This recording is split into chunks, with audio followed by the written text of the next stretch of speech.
Eric Swallow, we're on the baseball field. Is that a sure sign of spring or what? We're still a couple months away, but it's a good location, and we continue to do a lot of work on both the baseball field as well as the football field. We just changed out all of the lights so that this spring, and then obviously moving forward into next year, our lighting will be much improved on the football facility as well as the baseball facility. So we're still ongoing, always looking to try to improve our facilities as we go through things. Now, how often do you have to change the lights? Well, actually, this is the first time in my tenure that I've actually gone up and changed the lights out. One of the issues there is obviously the height and the age of the system itself. It requires a lift, and the lift is obviously quite expensive to rent. So we have to try to coordinate it when it makes sense to try to be financially feasible to do that kind of work.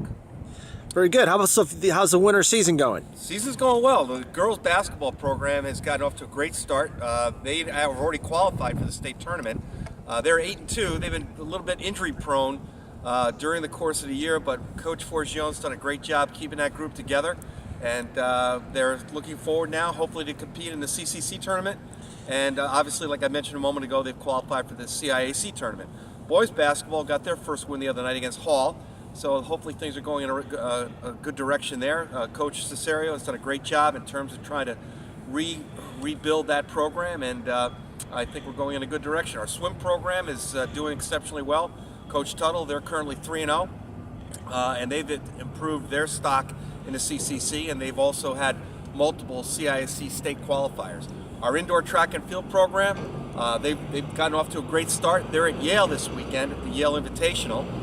So Coach Dashley has gotten that program moving forward and going in a great direction. We've had, again, multiple state and conference qualifiers, so the indoor track program is going well. Ice hockey, we co-op with Hall High School, and they're currently 3-6, and they're a bit of a younger team this year.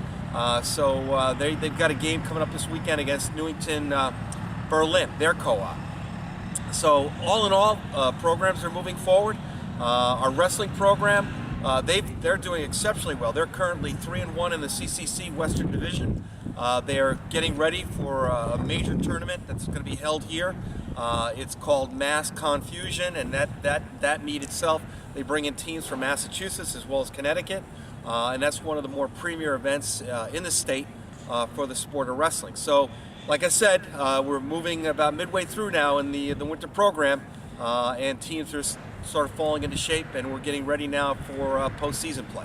Now, you certainly can't help but notice how well Southington sports does overall in the conference and statewide. What do you think the biggest reason for that is?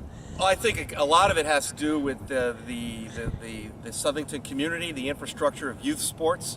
I think that there's a real solid commitment by the community towards athletics. I think also one of the things we try to do here at the high school is try to create the right environment. We have over 27 varsity programs, and everyone is unique, every sport is unique, but we try to offer a balanced approach in terms of giving what we can to almost every program here. And obviously, like you said, a lot of programs have been highly successful, and a lot of that is a tie-in not just by, quote, the high school, but a tie-in by way of the community.